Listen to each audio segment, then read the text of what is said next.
Friends, எல்லோரும் நல்லா இருக்கீங்களா? எல்லோரும் நல்லா இருக்கீங்கன்னு நினைக்கிறேன். ஹாப்பியாக இருங்க. நானும் நல்லா இருக்கேன். இன்றைக்கி நம்ம வீட்டில் மதியம் லஞ்சு ஃபிஷ் குழம்பு தான் செய்ய போகிறோம். என்ன ஃபிஷ்ஷுன்னா, இங்கே கர்நாடகாவில் பாங்கடான்னு சொல்லுவாங்க, நம்ம தமிழ்நாட்டில் ஐலன்னு சொல்லுவாங்க. ஐல மீன் குழம்பு தான் செய்ய போகிறோம். இப்போ அதுக்கு தேவையான பொருட்கள் என்னென்ன, செய்முறை எப்படின்னு பார்க்கலாம் வாங்க. இப்போ நம்மளுக்கு தேவையானது, இது ஐல மீன், கர்நாடகாவில் பாங்கடான்னு சொல்லுவாங்க. ஐல மீன் ஒரு 12 பீஸ் வச்சுருக்கோம். 12 பீஸு மீன். அப்புறம் ஒரு 100 கிராம் சின்ன வெங்காயம், 100 கிராம் சின்ன வெங்காயம், ஒரு மீடியம் சைஸ் தக்காளி 3 இல்லைன்னா 4, உங்களுக்கு புளிப்புக்கு ஏற்ற மாதிரி எடுத்துக்கோங்க. அப்புறம் நம்ம வீட்டு மீன் மசாலா 3 ஸ்பூனு. அப்புறம் இந்த தேங்காய் க்யூப் பண்ணி வச்சுருக்கேன். நான் தேங்காயும் பூண்டு வெங்காயம் அரைச்சி க்யூப் பண்ணி வச்சுருக்கேன். அதில் ஒரு 8 க்யூப்ஸு. உங்களுக்கு ஸ்பூன் கணக்கில்னா ஒரு 8 ஸ்பூன் போட்டுக்கலாம். இதுக்கு தேங்காய் கம்மியாக தான் ஊற்றணும், நிறைய ஊற்றக்கூடாது. அப்புறம் தேவையான கருவேப்பிலை, சில்லி பொடி ஒரு 2 ஸ்பூனு, பூண்டு ஒரு 4-5 பல் பூண்டு, மஞ்சத்தூள் கொஞ்சம் ஒரு 1/4 ஸ்பூனு, புளி பேஸ்ட் 2 ஸ்பூனு. உங்களுக்கு பேஸ்ட் இல்லைன்னா 2 எலுமிச்சை சைஸ் எடுத்துக்கிடுங்க. தேவையான அளவு கொத்தமல்லியும், அப்புறம் ஒரு 5 பச்சை மிளகாய். இப்போ இவ்வளோ தான் நம்மளுக்கு செய்ய வேண்டியது.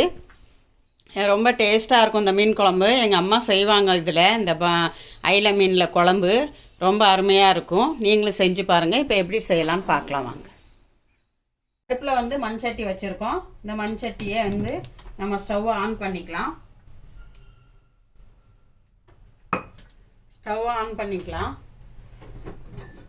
இப்போ நம்ம வீட்டில் செக்கில் ஆட்டின எண்ணெய் இருக்குது. செக்கில் ஆட்டின எண்ணெய் நல்லெண்ணெய் ஊற்றிக்கலாம்.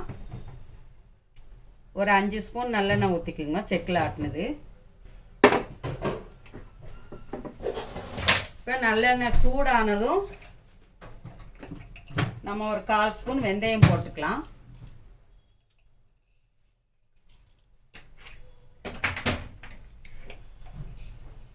ஒரு 1/4 ஸ்பூன் ஜீரகம் போட்டுக்கலாம்.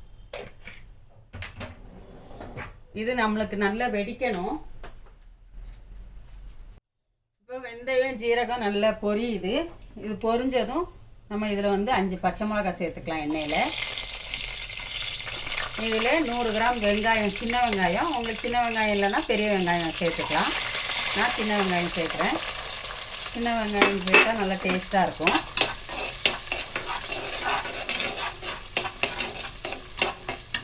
இப்போ வெங்காயம் நல்லா வதங்கணும். நம்ம இதுக்கு தேவையான அளவு உப்பு சேர்த்துக்கலாம். இந்த வெங்காயத்துக்கு, இந்த மீன் குழம்புக்கு எவ்வளோ தேவையோ அவ்வளோ உப்பு சேர்த்துக்கலாம். இதில் கருவேப்பிலையும் சேர்த்துக்கலாம்.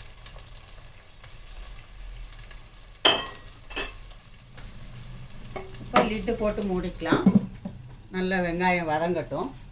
வெங்காயம் எவ்வளோ வதங்கியிருக்குன்னு பார்க்கலாம். இவ்வளோ வதங்கினா போதும். கண்ணாடி பதம் வந்தால் போதும். வெங்காயம் அந்த மீன் குழம்புல முழுசாக நம்மளுக்கு தெரியணும். அதனால தான் கண்ணாடி பதம் வந்தால் போதும். நம்ம இதில் மிளகாத்தூள் 2 ஸ்பூன் சேர்த்துக்கலாம்.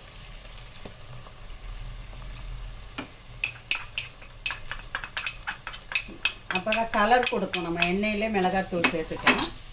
இந்த 1/4 ஸ்பூன் மஞ்சத்தூளும் சேர்த்துக்கலாம்.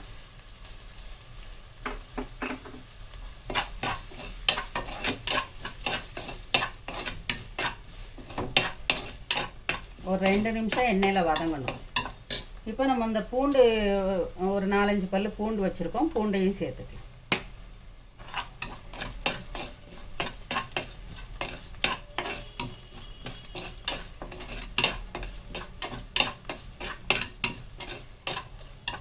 இப்போ மிளகாத்தூள் 2 நிமிஷம் ஆயிடுச்சு. இப்போ தக்காளி சேர்த்துக்கலாம்.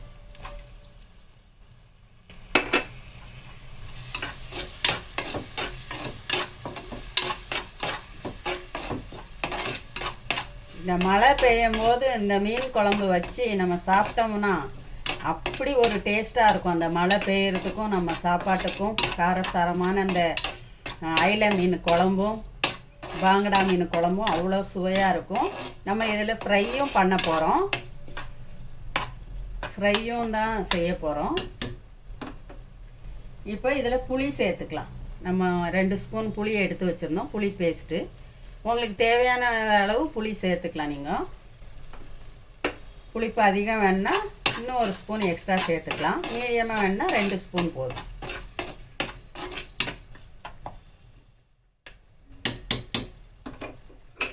இப்போ இதில் வந்து கொத்தமல்லி கொஞ்சம் சேர்த்துக்கலாம். கொஞ்சம் வதங்கட்டும். தக்காளி கொஞ்சம் வேகட்டும். தக்காளியும் நல்லா வதங்கிடுச்சு. இப்போ வந்து நம்ம இதில் நம்ம வீட்டு மீன் மசாலா ஒரு 3 ஸ்பூன் வச்சுருக்கோம். அந்த 3 ஸ்பூன் மீன் மசாலா சேர்த்துக்கலாம். அப்புறம் இந்த தேங்காய் ஒரு கப் அளவு தேங்காய், ஸ்பூன் கணக்கில் 8 ஸ்பூனு நான் க்யூப்ஸாக ஆக்கி வச்சுருக்கேன். ஒரு க்யூபு ஒரு ஸ்பூன் இருக்கும். க்யூப்ஸு ஒரு 8லேருந்து 10 க்யூப்ஸ் போடுறேன். நீங்கள் ஒரு கப்பு கூட அரைச்சி எடுத்துக்கலாம். தேங்காய், பூண்டு, வெங்காயம் இது 3 சேர்த்து அரைச்சி வச்சுக்கணும்.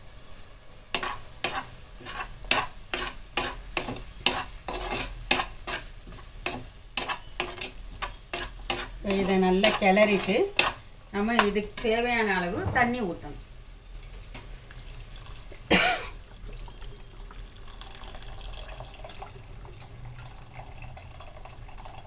ஒரு 1/2 லிட்டர் தண்ணி ஊற்றிக்கிங்க, போதுமான அளவு.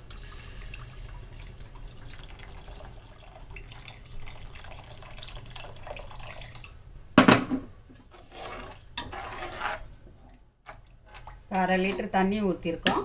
இந்த தண்ணி மசாலா எல்லாம் பச்சை வாடை போகிற வரைக்கும் நம்மளுக்கு கொதிக்கணும். இப்போ கொதிக்கட்டும், பார்க்கலாம். கொதிக்குதான்னு பார்க்கலாம். ஆமாம், நல்லா கொதிக்குது. கலர் பாருங்கள் எப்படி இருக்குது. இப்போ குழம்பு நல்லா கொதிக்குது. இப்போ இந்த கொதிக்கிற டைமில் நம்ம பச்சை வாடெல்லாம் போயிருக்கோம். நம்ம ஒரு 5 நிமிஷம் கொதிக்க விட்டோம். இப்போ வந்து நம்ம மீன் போட்டுக்கலாம். ஐல இல்லைன்னா பாங்கடா. கர்நாடகாவில் வந்து பாங்கடா, தமிழ்நாட்டில் வந்து ஐலன்னு சொல்லுவாங்க. இந்த மீனை சேர்த்துக்கலாம். இந்த மீனை வந்து நம்ம கொஞ்சம் மிளகாத்தூள், உப்புத்தூள், மஞ்சத்தூள் போட்டு கொஞ்சம் மேரினேஷன் பண்ணி வச்சுருந்தோம் காலையிலே. அதை தான் இப்போ சேர்க்குறோம். அப்போ அதில் உப்பு, காரம், புளிப்பு எல்லாம் பிடிச்சிருக்கும். இப்போ மீனை சேர்த்தாச்சு. ஒரு கிளறிட்டு நம்ம அடுப்பை வந்து ஸ்லோவில் குறைச்சிடலாம். ஸ்லோவில் ஒரு 5 நிமிஷம் வேகட்டும். ஸ்லோவில் பண்ணிடணும் அடுப்பை. அதில் இருந்தால் மீன் உடஞ்சிரும். அதனால் ஸ்லோ பண்ணியாச்சு. இப்போ கொதிக்கட்டும் ஒரு 5 நிமிஷம். வெந்திருக்கும் மீன். 5 நிமிஷம் ஆச்சு நம்ம மீன் போட்டு. இப்போ குழம்பு ரெடி ஆகிடுச்சு. இந்த ஸ்டேஜில் நம்ம ஸ்டவ் ஆஃப் பண்ணிடலாம். பாருங்கள், மீனும் வெந்துருச்சு. இதுக்கு மேலே வேக விட்டால் எல்லாம் உருந்து போயிடும். இந்த ஸ்டேஜில் நம்ம ஸ்டவ் ஆஃப் பண்ணிக்கலாம். இது கொஞ்சம் தண்ணியாக தான் இருக்கணும் இந்த குழம்பு. அதனால தான் தேங்காய் கம்மி போட்டது. இப்போ நம்ம கார்னிஷுக்கு கொத்தமல்லி போட்டுக்கலாம்.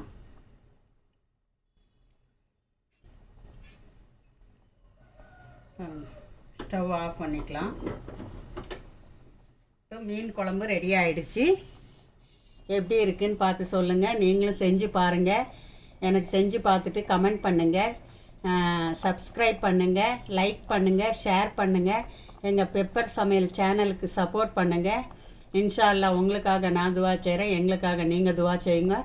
இன்ஷா அல்லாஹ் அடுத்த வீடியோவில் சந்திப்போம். அஸ்ஸலாமு அலைக்கும். மீன் குழம்பு ரெடி.